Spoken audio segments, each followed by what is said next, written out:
I'm Rabbi Michael Stanger, and this is my Sedra Summary. This week's Parsha, or Torah portion, is Bahalotecha.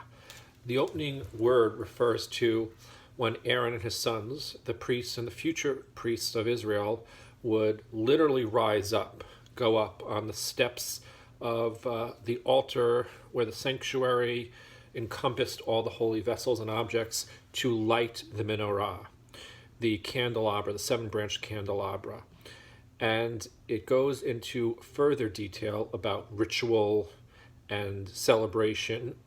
It mentions in particular a concept known as the Pesach Sheni, or the second Passover. The idea being when they were traveling in the desert, or even when they would settle in the land of Israel and no longer have a sanctuary that they traveled, which was portable, but actually have a temple in Jerusalem, and the menorah would be kept there, that if Pesach was ever missed by someone, they couldn't celebrate Passover at its appointed time, and they couldn't offer up the sacrificial lamb, which we don't do today anyway because we don't have a temple. But if they were traveling at the time or they were unable to offer the sacrificial lamb, they would observe the rite exactly a month later, on the 14th of Iyar, before sundown, because they were never to miss that special Paschal offering. Now today, as I mentioned, we celebrate Pesach, we have a Seder, we even have two Seders. We don't offer up a lamb or a goat, thankfully. The idea being, though, we always have an opportunity to make up something.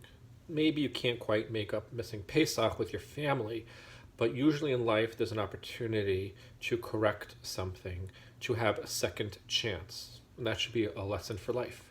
Judaism gives you a second chance every year with the High Holy Days.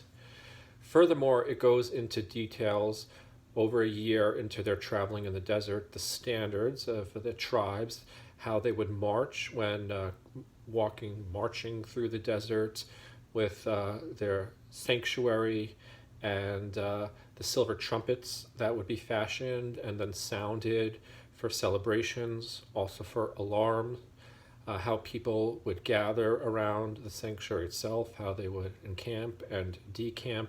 In fact, the phrase that we recite every Shabbat morning when we take out the Torah, Vahi b'tzo Aharon, Vayomer Moshe, Kum Adonai v'yifutzu oivecha, v'yanusim misanecha mipanecha, ki mitzvei tetzei Torah, u'devar Yushalayim.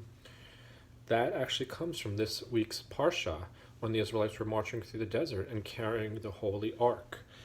They carried it with pride. They wanted everyone to know. And it also goes into detail about the people even starting to kvetch a little bit, right? Sometimes, you might not like the food that's been prepared for you for dinner, even though your mom or your dad worked hard on it. You want something different, especially when we were in quarantine for so long and maybe we weren't ordering in.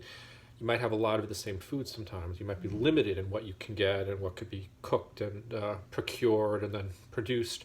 So the Israelites are provided manna. Every morning they had a fresh loaf of manna, but they get tired, right? They didn't like that. It just was the same to them. They wanted variety. So God said, all right, I'm going to give them quail every evening. I'm going to make sure that they have fish in the seashore nearby. We think of the desert, we don't necessarily think of fish. But don't forget that the Sinai itself is surrounded by water on both sides. So they always had a fresh gathering of quail, of fowl, of birds to eat, and fish in the seashore, and in some cases the freshwater rivers or streams or pools that they might occasionally stumble across when they were traveling in the desert, because God wanted them to be satisfied and feel appreciated. Moses also said, with all the complaining, I can't do it myself, right? It's hard. Just like it's hard to be a parent, it's hard to be a teacher, it's hard to be in charge.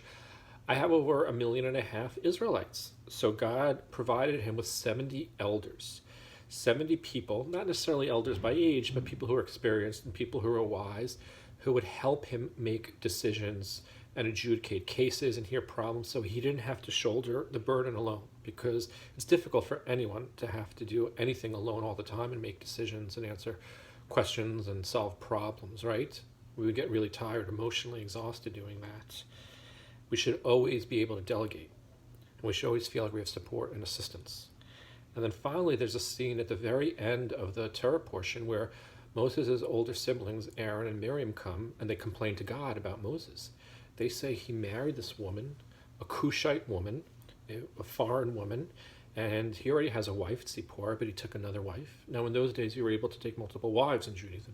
Thankfully, we don't practice that anymore. But it seems that they were upset. Maybe they thought it was disrespectful to Tzipporah. Moses wasn't being respectful. They also seem a little bit jealous that God speaks directly to Moses, and he's the one who seems favored by God. And God explains, I talked to him face to face, like no other prophet before. He's special, and he's very humble, and you're not being appreciative. And he actually strikes Miriam with leprosy. It was a skin affliction, or probably, as we might translate today, some form of intense psoriasis on her skin. And Aaron pleads with Moses to heal Miriam.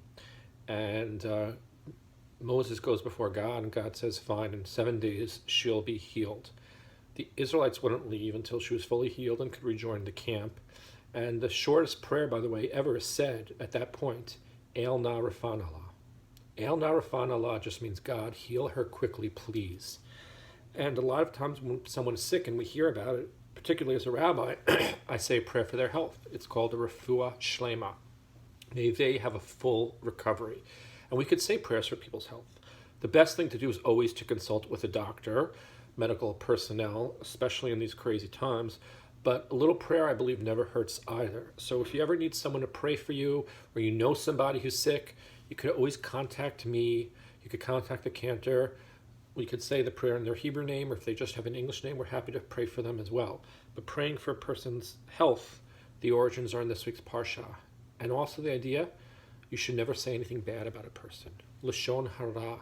It's okay to be a little jealous, we're human, but never speak badly about another person to another person. Never about a sibling, never about someone you're close with, or never about anyone in general. It's just the best thing to do to try to avoid. As my mom used to say, if you have nothing nice to say about a person, don't say anything at all. So those are just a few of the thoughts and a few of the scenes that unfold in this week's Sedra, this week's Torah reading. Rabbi Michael Stanger, Shabbat Shalom, and let me know if you need anything at any point. Stay safe and stay healthy.